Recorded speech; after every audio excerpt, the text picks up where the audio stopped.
Hey, what's going on, everybody? Welcome back to Babel on Talmud. Today we're studying Daf Samach Gimel of Masechta Shabbos. How to explain this Daf? Well, at the beginning we get into the machlokas about what exactly Olam Haba will be like. Olam Haba as in like the days of Mashiach. And then we start getting into a whole bunch of agadatas about like learning Torah and things like that. And then we get back into our Mishnah to just kind of finish up a little bit about the clothing that we wear. That's like high level picture. So let's just, with that intro, let's just jump in. So we are in Daf Samach Gimel Amud Aleph at the Mishnah, about 6 lines from the top. Lo yetzei ish lo b'sayif v'lo b'keshes v'lo b'sris v'lo b'ala v'lo b'romach. Interesting, right? A man, what about a woman? Can a woman go out with these things? I assume not. A man cannot go out with a sword, with a bow, with a shield, with a club, or with a spear. Interesting, right? And if he does go out with these things, so then he's got to bring a korban chatas. Rabbi Eliezer says, no, it's no problem. These are adornments. Having a nice geshmaka sword is a nice adornment, and he can go out with it. The Chacham say to Rabbi Eliezer, what are you talking about? It's an adornment. It's a bizayon. It's a disgrace that he should have to go out with a sword. Shenemar, as it says in the future, right, that when Mashiach comes, v'chitzu charbosam leitim, that they're going to, break their swords into plowshares, v'chanisoseim lemazmeros, and they're going to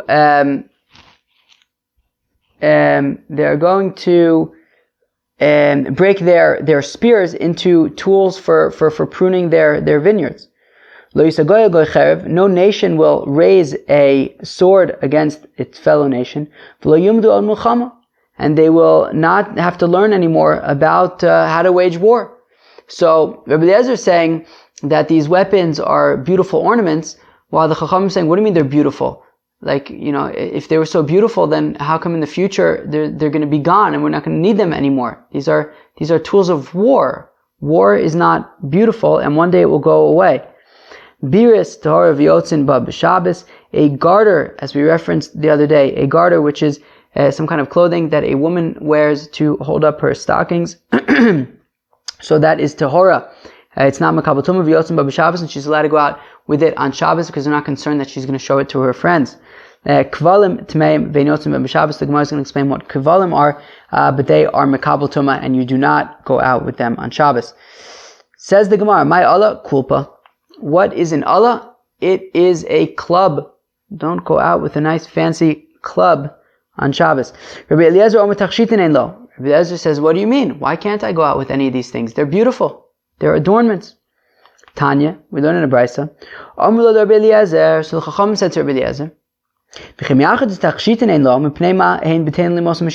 hey Rabbi Eliezer, if these things are so beautiful, these swords and bows and shields, then why are we going to get rid of them during the days of Mashiach, where it says that we're going to break our swords into plowshares and nobody's going to be fighting with each other? If these things were so beautiful, then wouldn't they exist also during the days of Mashiach? Why are we breaking them into plowshares? So Rabbi Eliezer said to them, well, because Lamaisa, we're not going to need them anymore. That's why we're going to break them into plowshares, because you're not going to need it anymore. Shenemar, as the pasuk says, that no nation is going to raise a sword against the other. So what do you need swords for anymore? So you may as well make it into a plow. They said, yeah, but if it's so beautiful, then why can't it be beautiful even if you don't need it? So Abaye explains, well, just like a candle in the light in the afternoon, right? A candle at night can be beautiful. A candle in the afternoon is pointless. Therefore, a sword, nowadays when we have use for swords, and swords, have a purpose, because people are fighting, so you can have a beautiful ornamental sword. But in a future where there will be peace, and there won't be any fighting, well then swords are really just become pointless, right? And that is that. And therefore, Rabbi Eliezer says, look, nowadays, these weapons can be beautiful, can be ornamental. However, in the future, they will be pointless, and therefore they wouldn't be ornamental anymore. And now this perspective towards the days of Mashiach, that no nation will raise a sword against the other nation, that argues with Shmuel's perspective on Olam Haba and Yemos Mashiach. The Amar Shmuel, that Shmuel said, Ein ben Olam Hazeh limos Mashiach el shibud malchus bilvad. There is no difference between the world as we know it today and the world that will be during the days of Mashiach. It will be the exact same world. There will still be wars. There will still be, fighting and things like that. The only difference is shibud malchus. That whereas nowadays, Israel is a small fish in a big pond, right? And I guess our influence in global politics is limited. In the future, we will have a much larger say in global politics. However, aside from that, it will really be a very similar world as we know it today. Shinamar, as the pasuk says, right, that the Eibishter says that I will never neglect a destitute person from the land, implying I will never ever neglect a destitute person from the land, even during the days of Mashiach. Well, are there going to be destitute people during the days of Mashiach? I thought it's going to be this perfect utopian existence. Shmuel says, no, it won't be this perfect utopian existence. There are still going to be destitute people, and guess what? There are still going to be wars. Okay, what does he do with the whole thing about the grind up the swords to plowshares? That's probably Olam Haba. That's probably I don't know if that's Gan Eden or heaven, or I don't know. I don't know all the different nafkaminas, but something like that. I think we'll see something similar in a second. Now, while this perspective of Yemos HaMashiach being this utopia, while that argues on Shmuel, it is in line with Rav Chia bar Abba's perspective. Rav Chia bar Abba, that all of these prophecies, such as the prophecy that we've been discussing, that no nation will fight against each other and you'll be able to break your swords into plowshares, that is in fact talking about Yemos HaMashiach. But Olam Haba, which is one step further than Yemos HaMashiach. So again, I don't know if that's Gan Eden or I don't know. Nobody has ever seen anything done by any other god as spectacular as will be in Olam Haba. Okay, very cool. Now, there are those who explain the dialogue between the Chachamim and Rabbi Eliezer in the following way. The Chachamim said to Rabbi Eliezer, no, if these weapons are so fancy, well then why are they no longer going to exist during the days of Mashiach, as it says, right, lo yisagoy lo cherev, and right, you'll make them into plowshares. So Amalai, no. So Rabbi Eliezer says to them, what are you talking about? They're not going to exist during the Mos Mashiach. Of course they're going to exist during the Mos Mashiach. After the Mos Mashiach, einam b'teilin. Even during the days of Mashiach, you're still going to have swords. And they're still going to be fighting. And Hainu de Shmuel. And that's exactly in line with Shmuel, that says that there's no nafkamina between Olam Hazeh and Yemos HaMashiach except for Shibud Malchios. Ufliga de Rabbi Chia bar Abba. And this perspective would argue on Rabbi Chia bar Abba, who says that during the days of Mashiach, right, that is when we're going to experience all those amazing prophecies of peace that the prophets prophesied. Amle Abai le Rav Dimi v'amle le Rav Avya. So Abai said to Rav Dimi, some takas say that he said to Rav Avya. Now check this out. V'amle le Rav Yosef le Rav Dimi v'amle le Rav Avya. Some takas say it wasn't Abai doing the saying, it was Rav Yosef saying to Rav Dimi, and some say he said to Rav Avya. V'amle le Abai le Rav Yosef. Some say it was actually Abai said directly to Rav Yosef. Alright, so somebody said something to somebody else. My taima to Rabbi Eliezer. How come Rabbi Eliezer is so insistent that like a sword is a beautiful thing. So the Amar Tachshitin Ein Lo, right, that he says that all these things are adornments. So the answer is Dichsev, as the pasuk says, Chagor Charbucha al Yarech Gibor, right? O mighty one, gird your sword on your hip. Hodcha v'adarecha, it is your like splendor. There you go. So we see that your sword is your splendor. Amle Rav Kahana l'mabre de Ravina. It says Rav Huna, but there's a note that changed it to Ravina. All right, I think it makes sense. So Rav Kahana said to Mabre de Ravina, Habi Divrei Torah Ksiv. He says, what do you mean? But this pasuk is talking about Divrei Torah, right? Right? It's saying Chagor Charbucha al Yarech Gibor. Right? What it's saying is that you should always review all of your learning so that it is readily available, just like your sword is readily available on your hip. That if you need it, you can grab it quickly. So too, you should always be studying your Torah and learning Torah, so that if ever you need to reference it, it'll be like on the tip of your tongue. Hodcha v'adarecha, and that will be your splendor. So why are we saying that this is talking about, like, why are we understanding this literally to be saying that a sword is a beautiful thing? No, it's talking about Divrei Torah. So Amalei, so Marbe de Ravina responded to Rav Kahana, Ein mikra yotze midei pshuto. Marbe de Ravina said, yes, what you're saying is true. That is a good drasha. And it's very beautiful to say that it's talking about Divrei Torah, that you should always do Chazara and always be reviewing. That's really, it's great. It's true. It's awesome. Shivim Panim Torah. There's 70 ways to learn Torah. However, you can't forget about the Pshat. Ein mikra yotze midei pshuto.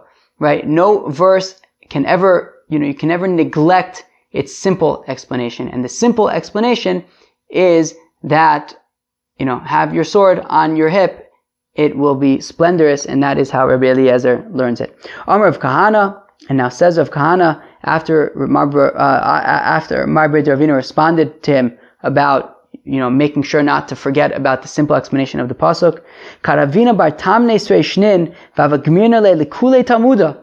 Right? So Rav Kahana says, look, when I was 18 years old, I had already learned all of Shas. V'lava yadaina dein mikra yotze midei pshuto ad hashta. And this inyan, this wake-up call, this reminder of like, hey, 1 second, you're getting a little carried away here. Like, yeah, you just said an amazing drasha, but don't forget about the basics. Don't forget about, just understanding the pasuk literally, right? So even after I learned through all of Shas, right, I mamish went through all of Shas, I was a big Talmud Chacham, and still this inyan of like the basics of Ein mikra yotze midei pshuto, I was not aware of.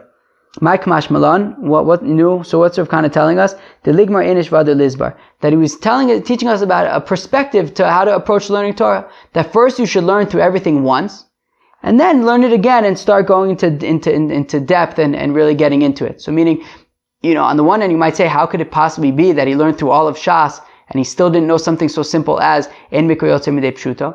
But it could be because it's teaching us a perspective towards learning, which is to first just cover a lot of ground and get through everything, a first time, and then go back and fill in all the details and, fill in whatever you missed, even something as straightforward as Ein mikra yotze midei pshuto. Okay, the Gemara says Siman Zarus. Okay, I guess that the Siman, a way to remember the next part would be this Zarus thing. Okay. Amr B'Yirmiyah, Amr Belazar, said Rabbi Yirmiyah, in the name of Rabbi Elazar. If you have two Talmidei Chacham who sharpen each other in halacha, HaKadosh Baruch Hu matzliach lahem, the Eibishter is going to make sure that they will be successful in their learning. Shneamar, as the pasuk says, V'adarcha tzlach, right? Meaning this is the very next pasuk in Tilim, right? Meaning first it said Chagor Charbucha al Yarech Gibor Hodcha v'adarecha, right? And we said that that's talking about Divrei Torah. And then it says V'adarcha tzlach, and your splendor it will make successful. V'adarcha ele v'chadadcha. Don't say it's talking about your splendor. Say it's talking about l'chaded, to sharpen. Two Talmidei Chacham who sharpen each other when they're studying, so they will have success. Not only that, ele sha'odin l'gdula. Oh wow, that they're going to become very great. Shneimar, as the pasuk says, tzlach rechav. Okay, they're going to become great. They're going to get great honor and prestige, as it says that they will have success and they will be riding in like fancy chariots.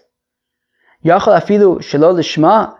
Is it possible that even if they were learning Torah not for its own sake, just for the sake of learning Torah, maybe they were learning Torah just so they could be called a great Talmud Chacham? Talmud Lomar al dvar emes. It has to be truthful. It has to be sincere. Yachal im heges daito. Is it possible? What if he got all haughty because he learned so much Torah? Talmud Lomar va'anva tzedek. That you have to have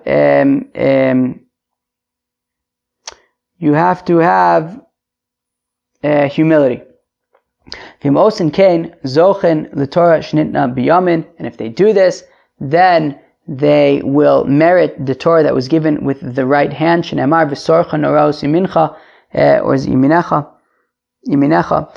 the pasuk concludes that, and then you will have, basically, the drash is then you will have the Torah that was given with the right hand.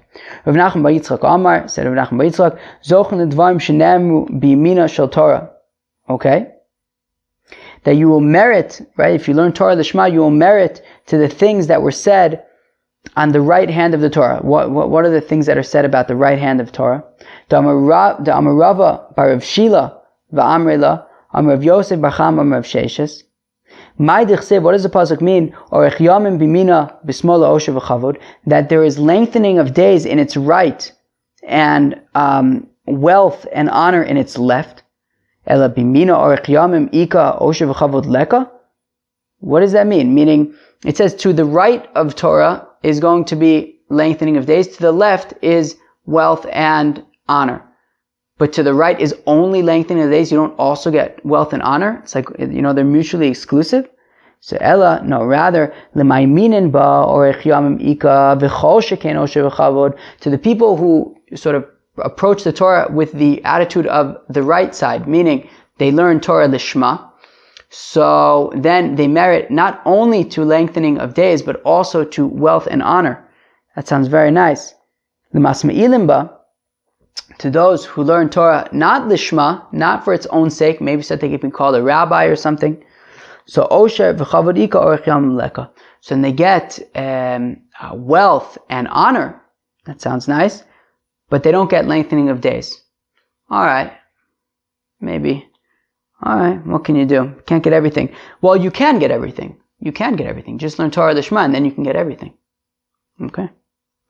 Amr Rabbi Yirmiyah, said Rabbi Yirmiyah, Amr Rabbi Shimon ben Lakish, in the name of Rabbi Shimon ben Lakish, if you have two Talmidei Chachamim who enjoy learning with each other, they're very pleasant in their learning. HaKadosh Baruch Hu makshiv loin, so the Eibishter listens to them. Shneimar az nidbru yirei Hashem v'gomer, that then these yirei Hashem will be nidbiru. They will talk to each other, but ein dibor ela nachas. And dibor is nachas, is to be humble, or to rest and to be pleasant. Shneimar yad be'amim tachtenu, that it says in Tehillim, yad be'amim tachtenu, he will lower nations before us. And I guess lowering yourself is like let's say, imagine like lowering yourself into like a couch or something to rest, to enjoy. Okay. And what does it mean that the pasuk continues, or those who consider his name? So even if a person had the very nice thought, right? He had the thought, hey, I'm going to do this mitzvah, and something came up. I don't know what came up, but something came up. All of a sudden he couldn't do it. We treat it as if he did do the mitzvah. Just the fact that he had the thought to do the mitzvah, that is enough that we can treat it as though he actually did it. Amar Reb Chanina bar Idi, said Reb Chanina bar Idi, Kol ha'oseh mitzvah k'maimara, anybody who does a mitzvah properly, ein mevasin also b'soros rose, we do not give him any bad tidings. Shneimar shomer mitzvah lo yeda davar ra, that somebody who guards a mitzvah, he will not know anything bad.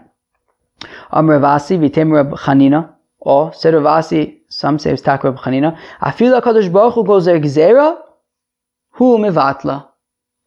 Even if the Eibishter makes a decree, this person who does mitzvahs properly can undo the decree. Shneimar, as the pasuk says, where are these psukim? This is in Koheles. So this is Koheles Perek Ches Pasuk Daled. So it says, Ba'asher Dvar Melech Shilton U'miyomer Lo Mataisa, right? A king has ultimate power and authority. Who will tell him what to do? V'samach le'im, what does it say immediately after that? Shomer mitzvah lo yeda davar ra, that anybody who guards a mitzvah won't know anything bad, meaning it's saying, right, a king has absolute power, nobody can tell him what to do. And then immediately it talks about people who do mitzvahs properly. Ki'ilu, alluding to the fact that people who do mitzvahs properly actually are able to sway the opinion of the king. Amr Rabbi Abba, Amr Rabbi Shimon ben Lakish, Shnei Talmidei Chacham Makshivim ze lazeh ba'alacha. If you have two Torah scholars who listen to each other when they're studying, HaKadosh Baruch Hu shomer lekola. Well then guess what? God listens to them. When they pray, God listens. Shneimar, as the pasuk says, Yosheves baganim, those people sitting in the gardens of Torah, right? Those people sitting in the Beis HaMedrash. Chaver makshivim lekolech, and they're listening to each other's voices. Hashmini. So then the Eibishter says, let me hear. I want to hear what you have to say, and I will answer it. What if they're not listening to each other? Maybe each one's just trying to shout louder than the next one. Nobody's interested in hearing what anybody actually has to say. So then it causes the divine presence to leave Israel. As the pasuk says, Brach dodi udumei v'gomer. The very next pasuk in Shir Hashirim says, run away, my beloved. V'amar Rabbi Abba, Amr Shimon ben Lakish, Shnei Talmidei Chacham hamadgilin ze lezeh b'halacha. I love this. Two Talmidei Chacham who call each other over to study. And what this means is, Rashi explains, if you have a place, right? I almost think about, kind of periods in Jewish history where there were certain places where Judaism could not be practiced and it was banned, and there wasn't really much access to Jewish education, and you would have these two people who in secrecy, let's say, would call each other, get together and they would study. They didn't know much. They didn't necessarily know what they were learning, but they were trying their best, right? So these two, he called them Shnei Talmidei Chachamim, but it sounds to me more these aren't people who have a teacher, right? How does Rashi explain it? And Rashi Diba Maskal Madgilim, Me'asvin Ze Es Ze, they gather each other, V'omrim, and they say, Bov V'nilmod V'navin Ben Shnenu, right? Come and we'll learn and we'll try to figure it out together. Ho V'ein Lanu Rav L'amdenu, since we don't have a teacher to teach us. Okay? So HaKadosh Baruch Hu Ohavan, the Eibishter loves them. Shneimar, as the pasuk says, V'diglo Alai Ahava, that his flag upon me will be love. And over here, degel is a lashon of gathering together, that when they gather together to study Torah, it will be love. Amar Rava, said Rava, Vehu diyadei tzuras d'shmaita.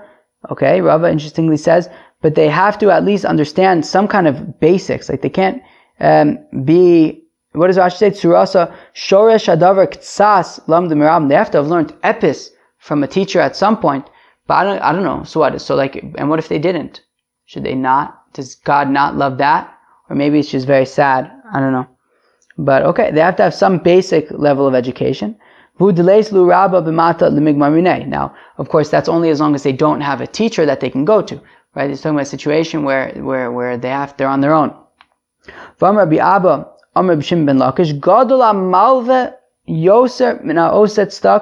This is very cool. It's very amazing and important that it's better to give somebody a loan than to give him charity, right? If you have the option to say, here's some money, take it, and you also have the option to say, hey, here's a loan, here's some money to carry you over for the short term until you can get back on your feet, and you kind of show that you have confidence that this person is going to be capable of paying you back. That is preferable than to simply give him money.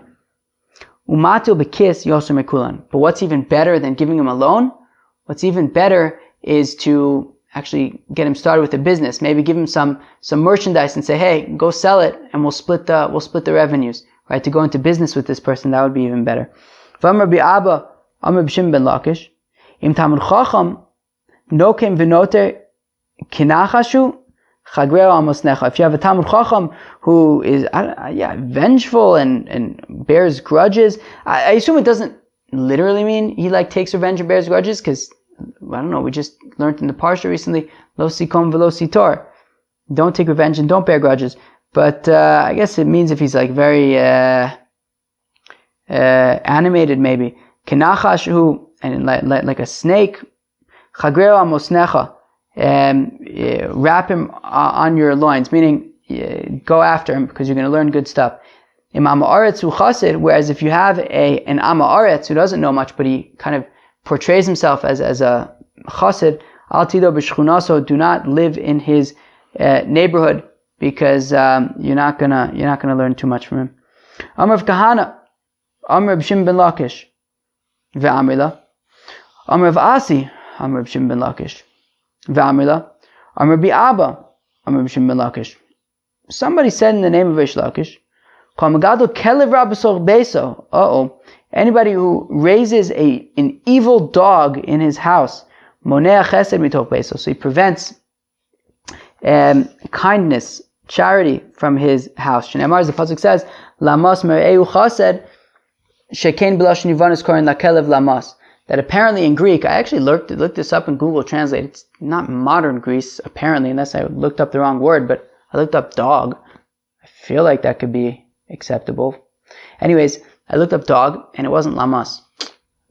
Unless I read it wrong or something. But in any event, apparently in Greek, at some point in time, a dog was a lamas. So it says lamas mer'eu chased. That basically, if you have a dog, you're preventing kindness from your friend. How exactly are you preventing kindness from your friend? Meaning, if, let's say somebody comes over to your house to ask for money, and then they hear the dog barking and they run away, well then you're going to miss out on your opportunity to do tzedakah. Rav Nachman bar Yitzchak Amar, af porik mimenu yireh shamayim, oy vey.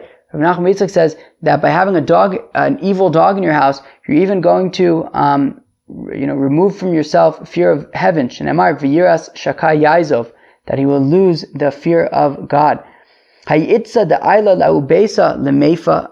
There was a woman who came to somebody's house to use their oven. I guess this woman didn't have her own oven. She went to this fellow's house to use his oven.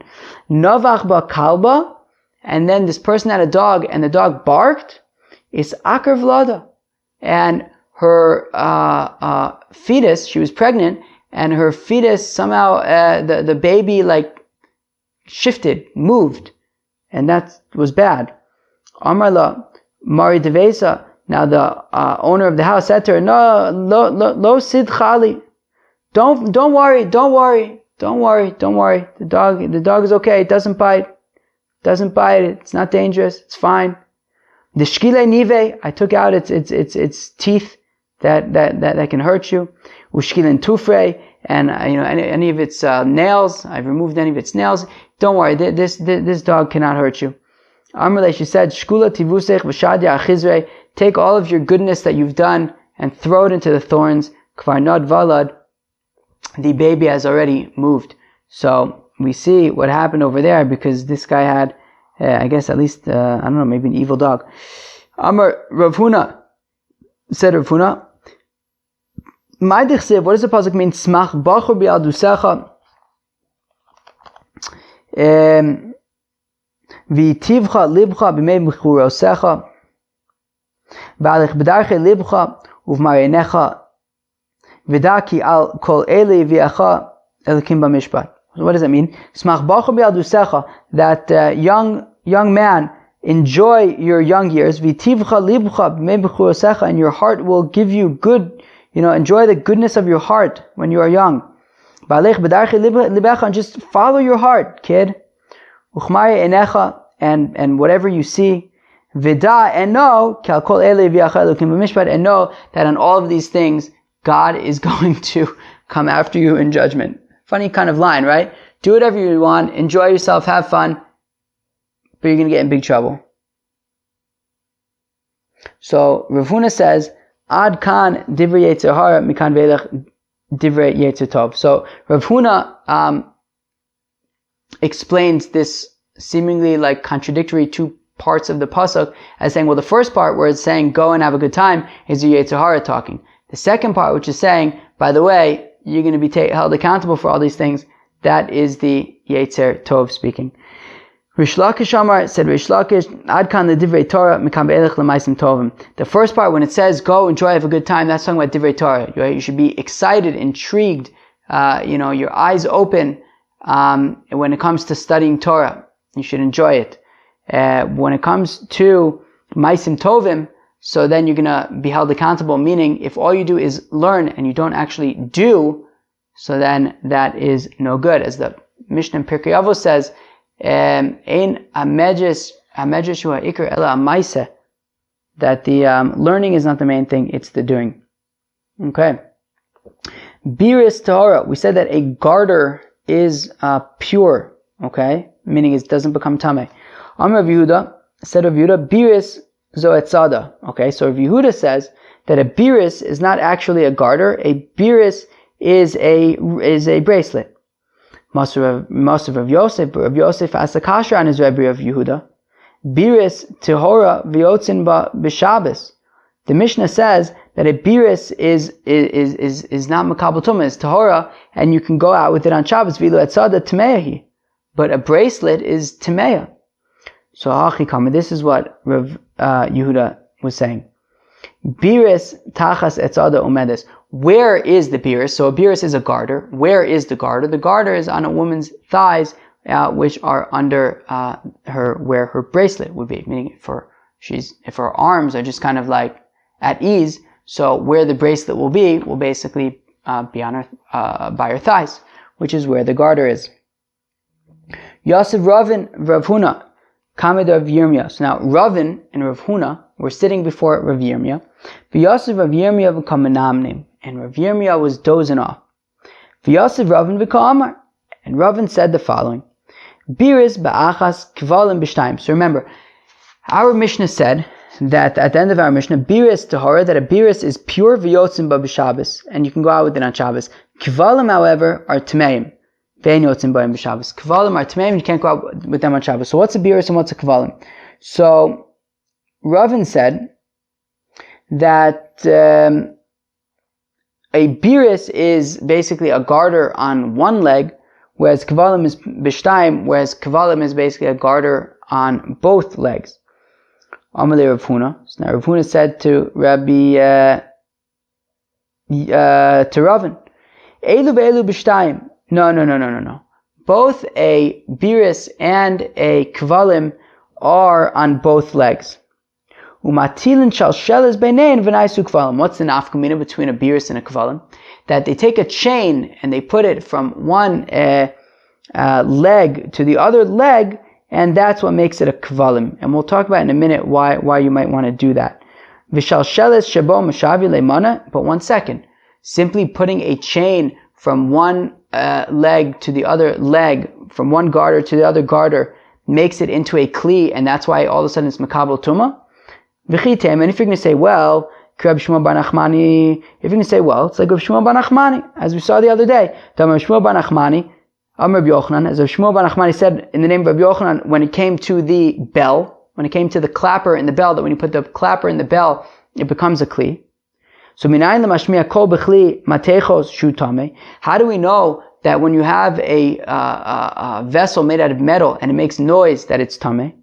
Shneimar, or it's makabel tumah.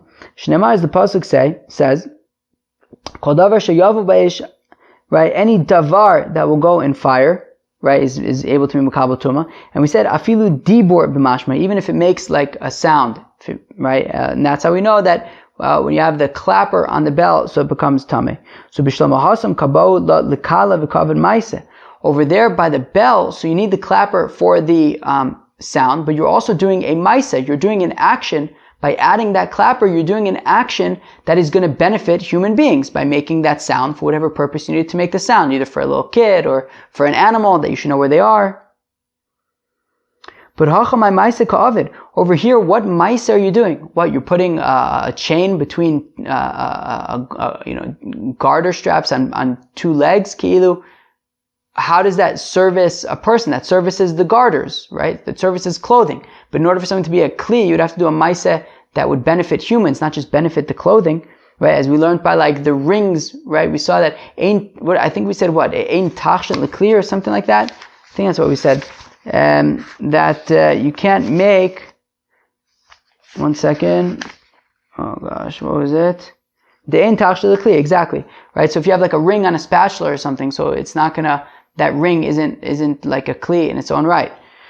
So also this chain isn't going to, right, it doesn't have any benefit for human use, and therefore it's not going to make it into a kli to be tameh.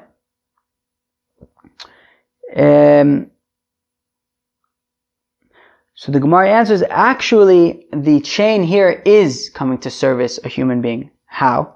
Hachanami kavod maiseh.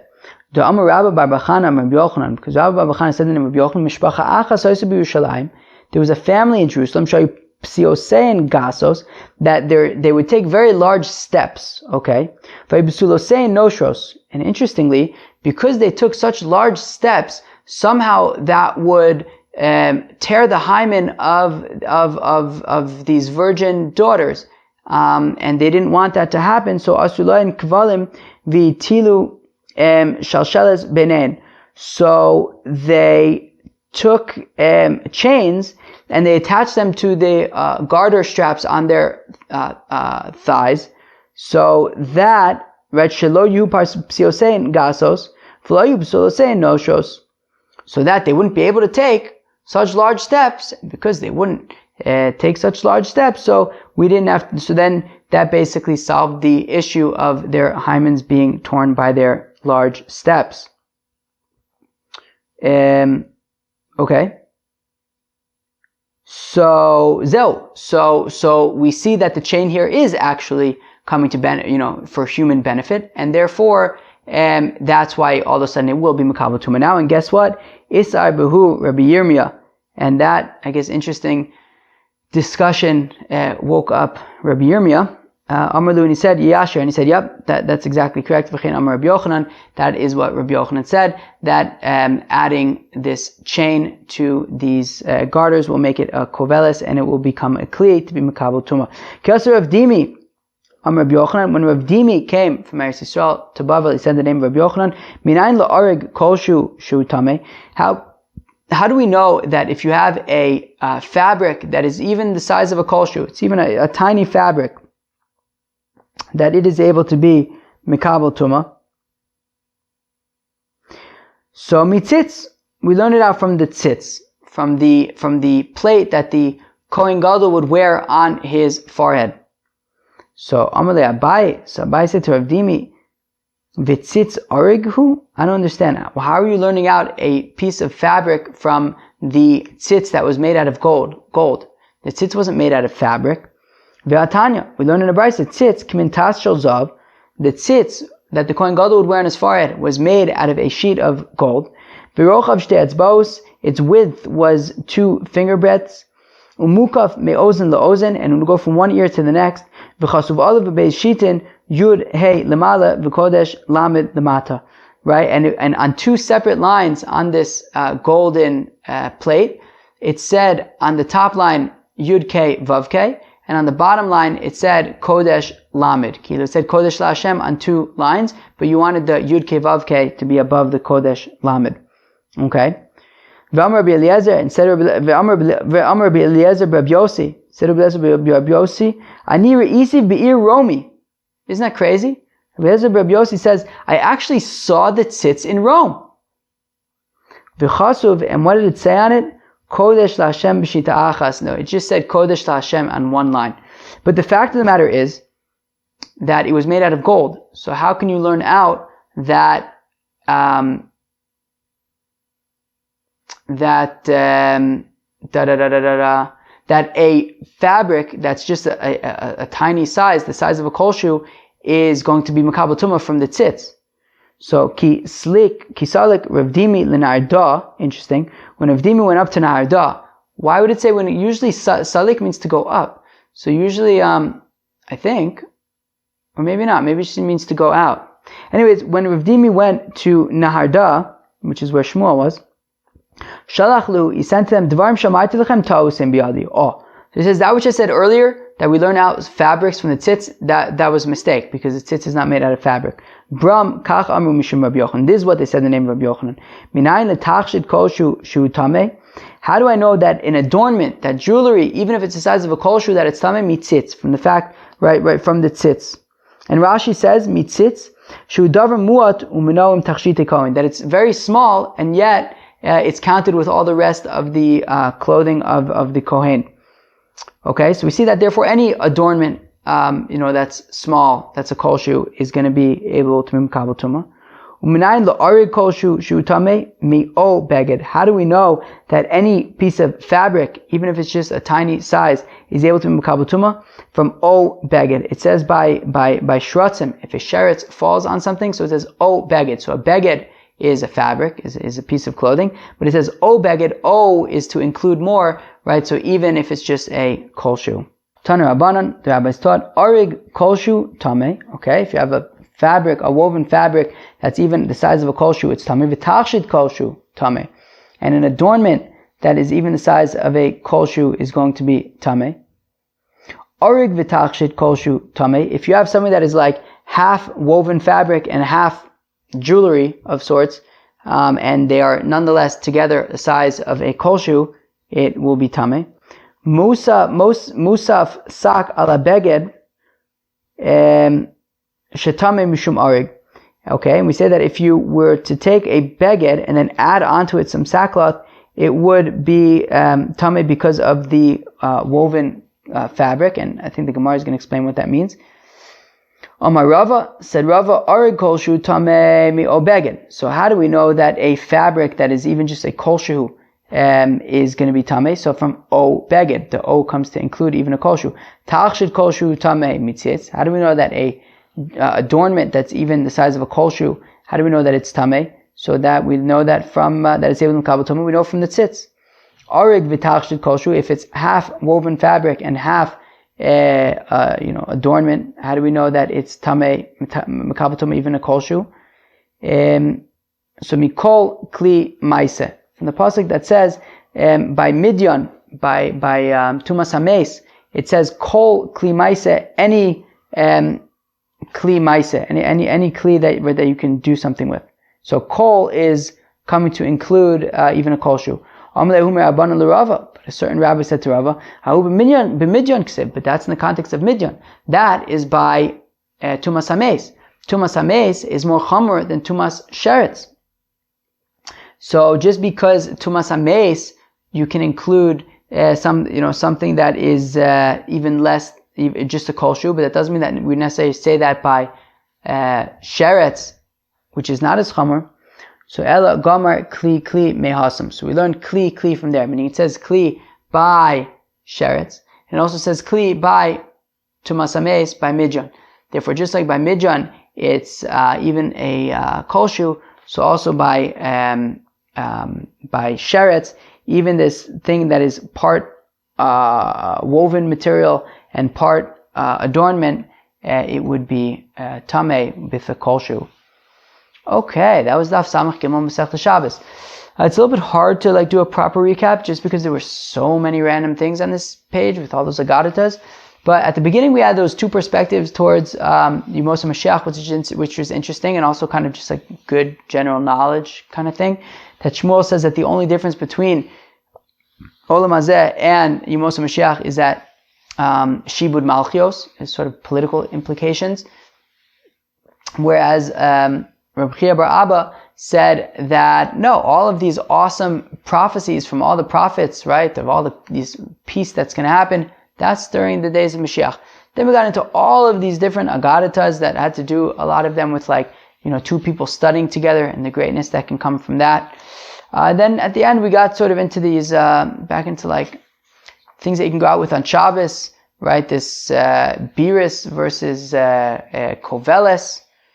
And then we got into some Tumah and Tara there at the end with these minimum sizes for, Beged is Metame B'Kol Shu and Tachshitin Metame B'Kol Shu. Cool. Well, that was Daf Samach Gimel. And I look forward to learning Daf Samach Daled with you. Cheers.